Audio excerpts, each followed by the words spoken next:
Salve, salve galera do InfectoCast, bem-vindos a mais um episódio. Aqui quem fala é o William. Aqui é o Jordan. Aqui é João. E hoje um episódio que a gente já estava devendo há algum tempo. O tema é um vírus, mas que não tem aquela pegada tanto de infecção viral clássica, mas é um vírus que quase todo mundo já se infectou em algum momento da vida. O assunto de hoje é citomegalovírus.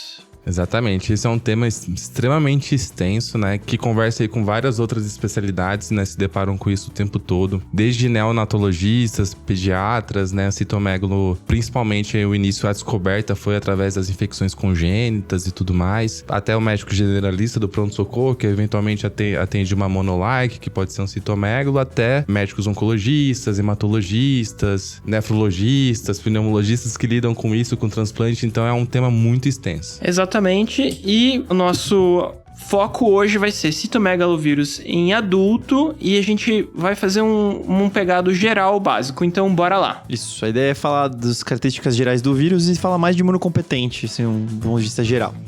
E aí depois a gente faz outros episódios falando sobre essas outras situações.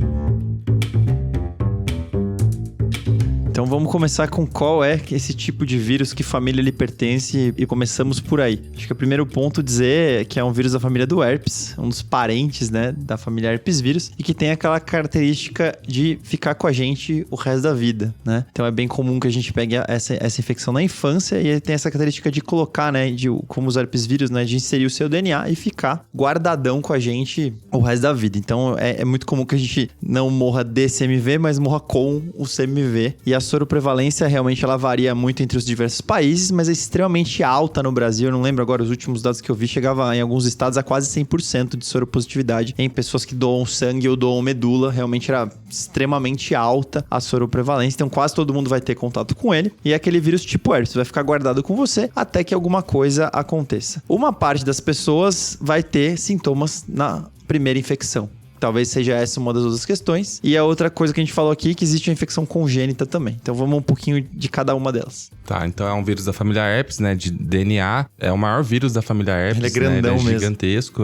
É o herpes 5, né? Se você for chato e quiser falar, eu tô com herpes 5 aqui, é a mesma coisa que citomegalovírus. E é o que o João falou, né? Em relação à parte de transmissão, muitas vezes a gente não vai nem saber como que a gente pegou, a gente não vai conseguir fazer um vínculo epidemiológico, mas ele pode ser transmitido aí por secreções salivares, através do alitamento materno, é uma fonte de infecção importante, então logo que nasce, às vezes é comum ter essa infecção por alitamento, até por via sexual, né, tem secreções sexuais, é até considerado uma infecção também sexualmente transmissível, embora não seja a principal via aí de infecção, de propagação da doença, mas, ou seja, é um vírus muito fácil de disseminar, e a grande sorte é que a grande maioria das vezes vai ter uma infecção assintomática, né, então vai ter só a infecção, não vai ter a doença. E quando ela tem a doença, ela vai ter o quê, William? Eu até ia aproveitar e ia falar, tem um artigo da Nature que eles revisam, né? Ele fala a patogênese do vírus do CMV. E é muito legal porque esse artigo, eles consideram provavelmente o CMV um dos vírus mais primitivos em acompanhamento com os primatas. Então, ele é um vírus que conseguiu fazer o que alguns vírus não fazem, que é ele consegue se esconder. Então, ele até usa, assim, isso no artigo, descrevendo que ele consegue fazer uma autorregulação do sistema imune, se autorregular para que ele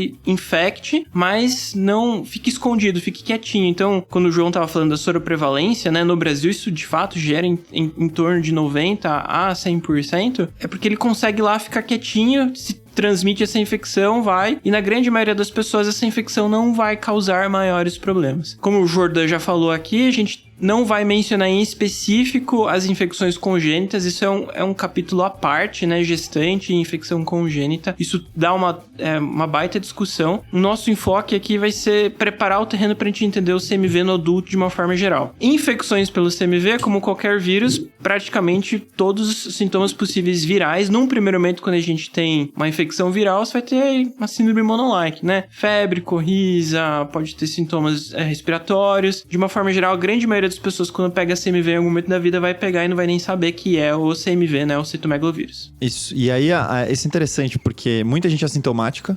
e uma parte pequena vai ter monolike. E as monolikes, a monolike do CMV é o que tem de diferente das monolikes em geral.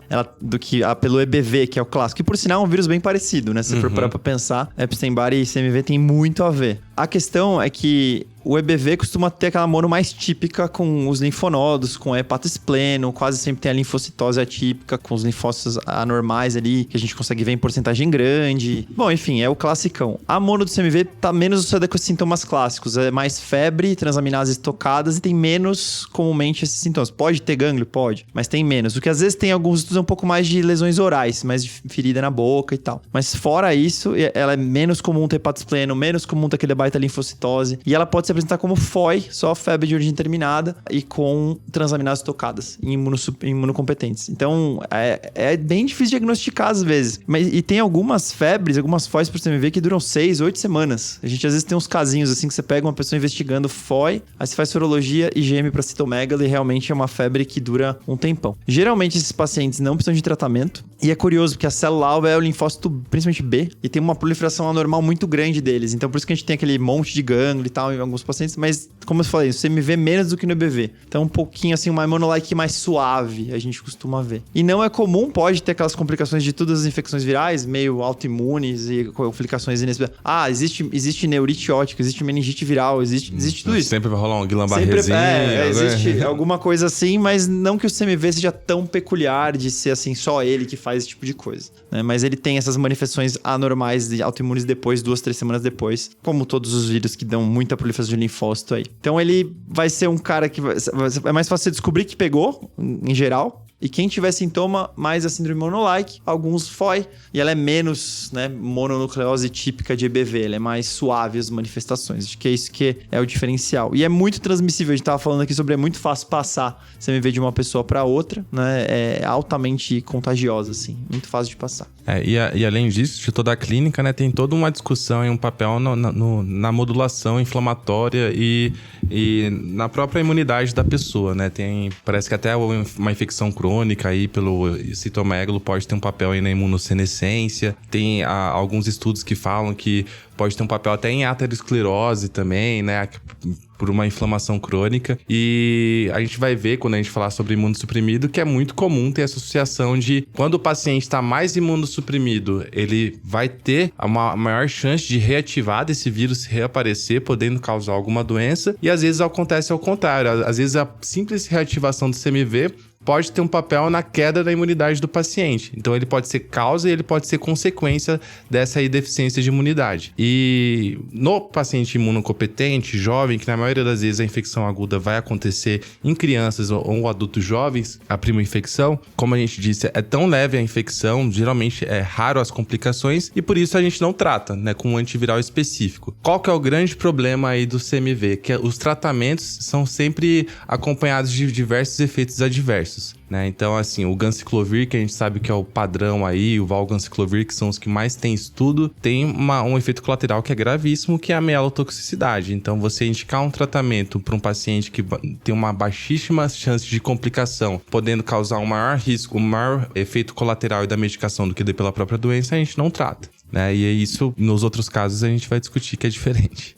Eu gosto de, quando estou explicando CMV com os residentes, dar o seguinte exemplo. Toda vez que um paciente interna no meu hospital, às vezes tá grave na UTI, às vezes ele começa com uma febre de origem determinada, a gente quer sair fazendo rastreio, sair procurando. E às vezes é solicitado sorologia de CMV para esse paciente, o que geralmente não vai trazer uma resposta que vai ajudar alguma coisa, porque como a gente falou antes, a maioria da população, principalmente aqui no Brasil, né, mais de 90% vai vir com a sorologia positiva, e isso não vai traduzir se é uma infecção, às vezes necessariamente aguda ou não. E às vezes vem a dúvida, porque às vezes também a gente solicita carga viral para um paciente que tá grave na UTI. Então eu vou dar um exemplo aqui. Vamos pegar um paciente na UTI cardiológica que infartou, tem diabetes tipo 2, tá lá com um pouquinho de noradiobutamina, tá fazendo febre, ninguém sabe muito bem qual que é o foco, e alguém pede uma carga viral de CMV que vem lá.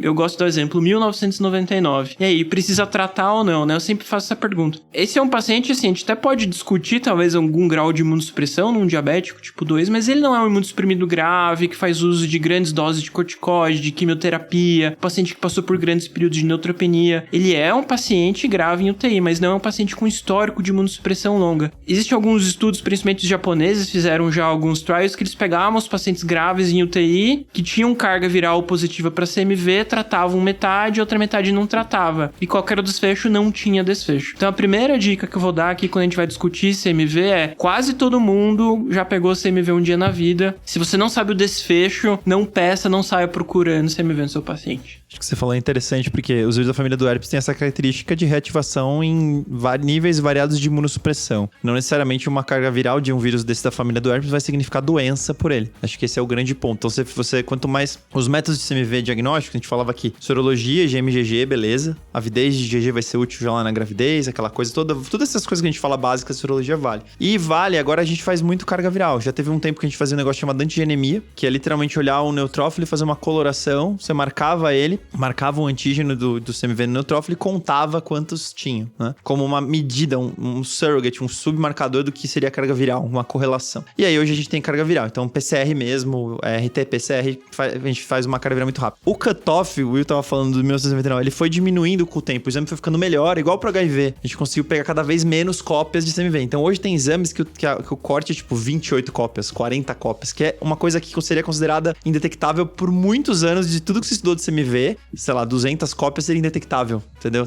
Até ali, abaixo de... Depois caiu de 300, um monte de literatura que foi criada de tratamento, tudo era com mais de 300 cópias. Então nem isso, né? E se você fizer PCR de todos os vírus num paciente de UTI, você falou muito bem, de família do herpes, você vai encontrar. E tem estudos mostrando que quem tem reativa CMV, reativa EBV na UTI, tem maior mortalidade. Isso quer dizer o quê? Que os vírus causaram isso? Não. Isso quer dizer que o cara tá tão detonado que ele reativa mais... Então é como se fosse um marcador de gravidade desse paciente, ele reativar na UTI CMV. E aí acho que é mais importante dizer de tudo isso que a gente tá falando aqui, vocês viram que várias vezes a gente fala assim, não, mas o imunocompetente não, mas o contexto, o hospedeiro importa demais pro citomegalo. É o que você falou, um cara de UTI que tá ali, a gente não vai fazer nada. É outra pegada. Então a gente vai sempre olhar pro hospedeiro pra decidir o que a gente vai fazer com o vírus da família do herpes. Acho que isso é muito importante dizer. Sim. E como a gente disse, né, é incomum o vírus vai morar com a gente o tempo todo, então às vezes vai ter reativações transitórias sem significar muita coisa, e isso acontece não só com o CMV, como os outros vírus da família herpes, como o João falou. Então às vezes é comum vir um EBV, às vezes é comum vir até herpes simples, quando a gente começa a pedir sem saber como que vai interpretar, aí vem lá EBV, herpes simples, meu Deus, e aí o que eu faço? Dou aciclovir mais ganciclovir,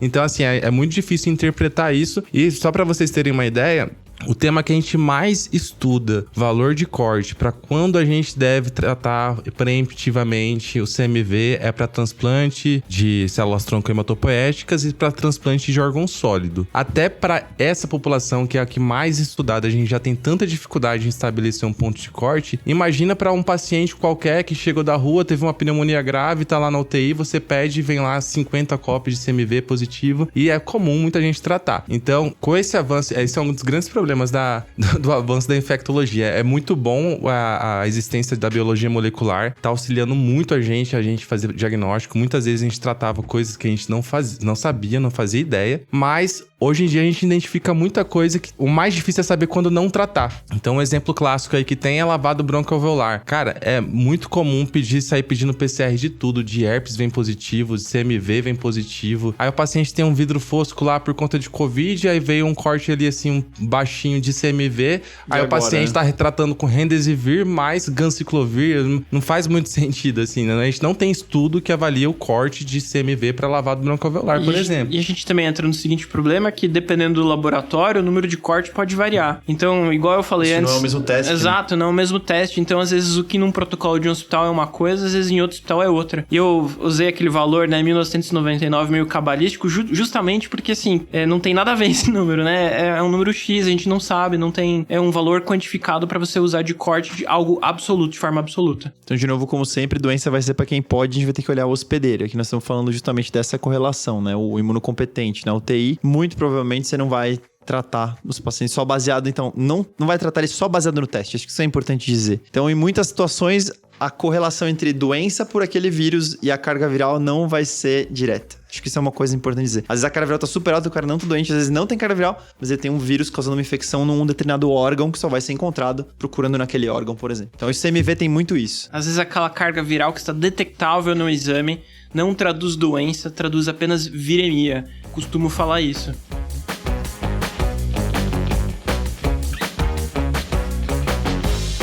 Então, para organizar o raciocínio daquilo que a gente já conversou até agora, né? CMV é um vírus que grande parte da população vai se infectar, vai ter sorologia positiva. Quando a gente for investigar os métodos de diagnóstico, o principal atual é o PCR, é a carga viral. Já existiu a antigenemia, existe em alguns locais. E, como o Jordan já tinha falado, né, a gente vai agora partir para talvez o diagnóstico, né? A gente já acabou falando aqui um pouquinho, mas onde que a gente pode pesquisar a carga viral do CMV? Sim. E a gente falando a carga viral comparado com a antigenemia. Para um paciente que você chega e tá com uma suspeita de uma infecção aguda, você pode pedir sim a sorologia para o CMV. Se vier um IgM positivo, aí você confirma que realmente o paciente teve uma monolike pelo CMV. Mas em relação à sua pergunta, William, quando que a gente vai pedir PCR para CMV? Essa é um grande questionamento. A gente vai ter que conhecer muito bem o hospedeiro. Quais são os principais pacientes que têm doença, pacientes adultos que têm doença invasiva pelo CMV? Paciente vivendo com HIV em fase AIDS, né? Isso com CD4 bem baixo, geralmente abaixo de 50. Nessa população específica, a gente não tem valores de corte estabelecidos de carga viral, tá? Então, a gente vai ter que suspeitar. Muitas vezes a gente acaba pedindo ali naquela ânsia, a gente não consegue fazer uma biópsia do paciente, o paciente tá com a hemoglobina baixa, tá meio instável, a gente acaba pedindo um exame não invasivo com a carga viral e baseado em todo um contexto, a gente interpreta aquilo, sabe o que pode ser e trata. Mas é um cuidado que a gente tem que ter, porque como a gente falou previamente, um paciente, por exemplo, com colite por CMV, muitas vezes pode ter uma carga viral baixa e até mesmo negativa, né? Então, assim, a gente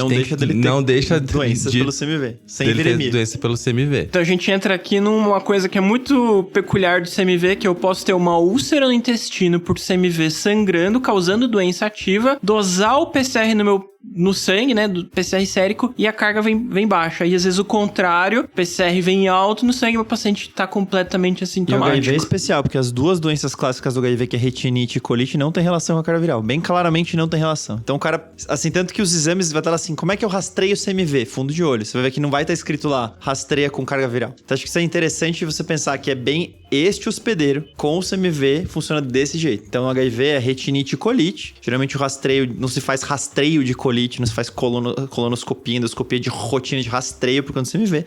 Mas se tiver queixa, é uma doença muito importante para CD4 abaixo de 50. E se faz rastreio de retinite, sim, que tem um exame que suspeita que é fundo de olho e pode cegar. É muito grave. A retinite citomegalo no HIV é absolutamente sequelante, assim, detona a visão muito rapidamente mesmo. Então, você vê, esse é o do HIV. Quando a gente vai para outro, a gente falou, o cara da terapia intensiva, não adianta fazer carga viral, você não vai descobrir. Também é outro cara que só fazer carga viral não faz muito dizer o que eu faço com esse dado. Talvez não ajude muito. Então, já a gente tá falando de 2 pacientes já que é carga viral. E o cuidado do HIV também, por exemplo, chega um paciente classicamente com uma pneumocistose. Existe uma correlação muito clara de pneumocistose com reativação de citomegalovírus. Aí chega o paciente lá com DHL estourado, hipoxêmico, com febre há 2 semanas, com vidro fosco perilar, poupando a periferia, você vai lá, pede aleatoriamente um PCR de CMV, e aí você vai associar toxicidade para o tratamento de paciente, porque vai vir lá, pode vir detectado, aí o problema do paciente é a pneumocistose.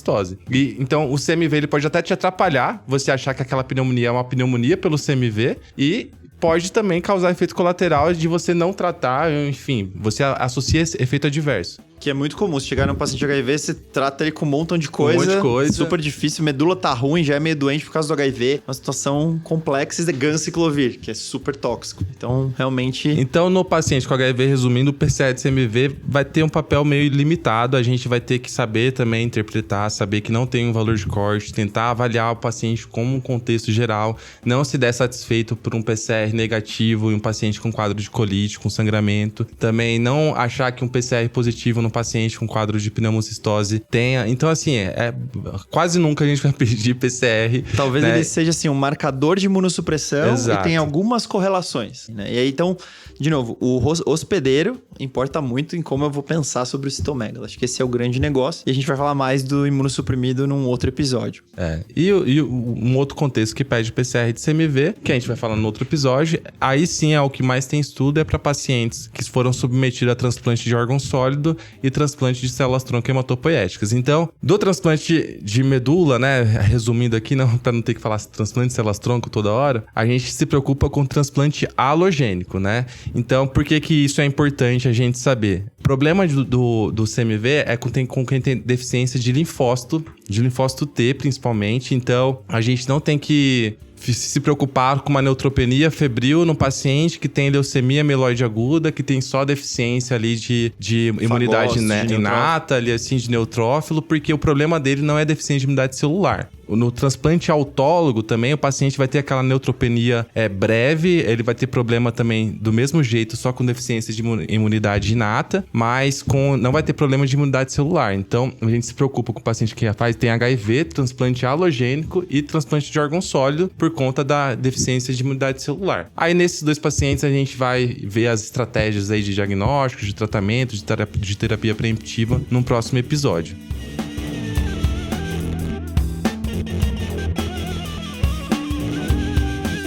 Que, resumindo todo o nosso papo, para talvez encerrando o nosso episódio, o primeiro ponto é: CMV é um vírus DNA, família do herpes, classicamente guardado conosco o resto da vida. Existe infecção aguda, não assintomática, ou monolike, diagnóstico sorológico. Temos a carga viral e a gente tem que aplicar o conceito. Isso importa muito o hospedeiro para saber o contexto de que problema esse CMV vai causar. Pode ser uma reativação assintomática até uma doença visceral e pode ou não ter relação com a carga viral. Quanto mais sensível fica o meu método diagnóstico, mais perguntas aparecem sobre os vírus da família do herpes como um todo. Eu queria aproveitar rapidinho e só fazer uma pegada no tratamento, que o Jordan chegou a comentar antes, que quando a gente vai estudar, o nosso desfecho às vezes não tem diferença e também tem que levar em conta que os tratamentos e suas toxicidades, como a gente tinha comentado. Rapidão, opções terapêuticas aqui, né? Acho que a primeira opção que a gente vai usar de tratamento é o ganciclovir, que é uma droga que funciona muito bem para tratar o CMV. A gente geralmente trata de um paciente de uma forma geral, é lógico que vai variar de população a população, mas algo em torno de 14 a 21 dias com o objetivo de negativar a minha carga viral. E é uma droga que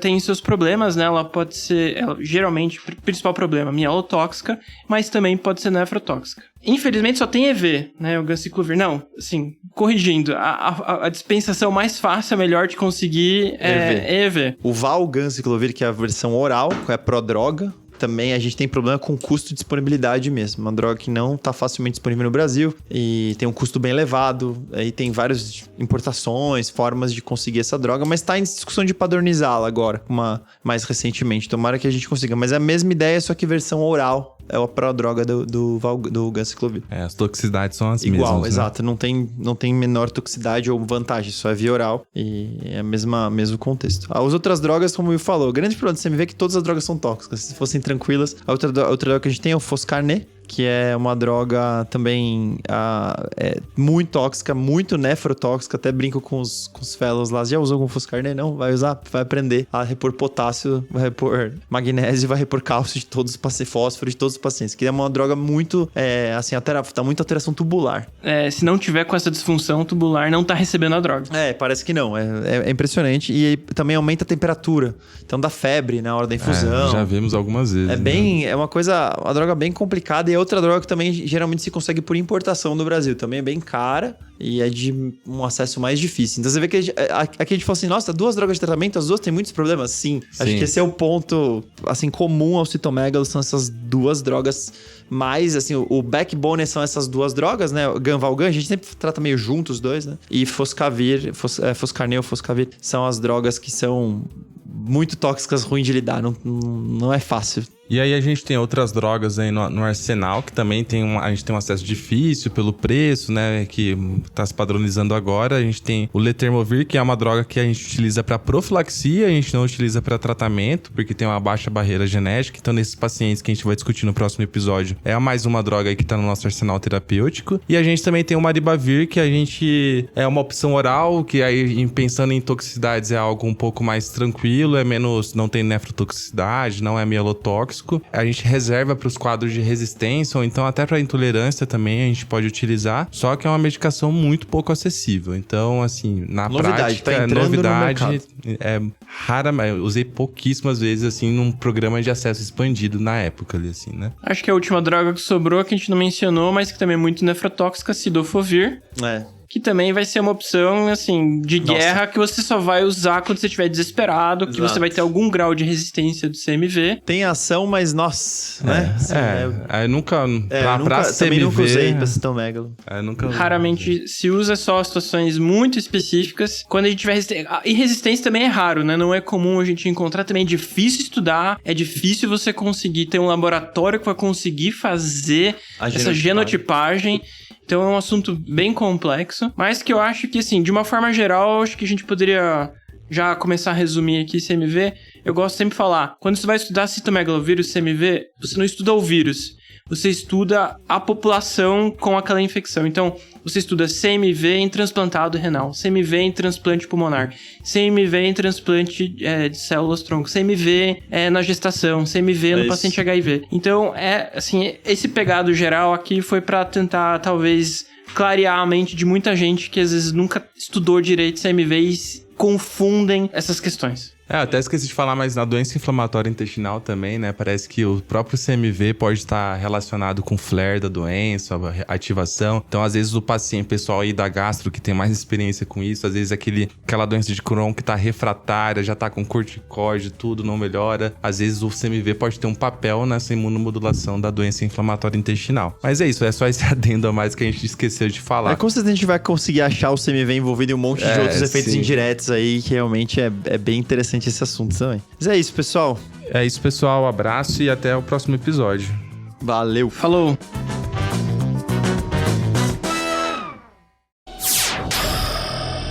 Semibreves, edição de podcast.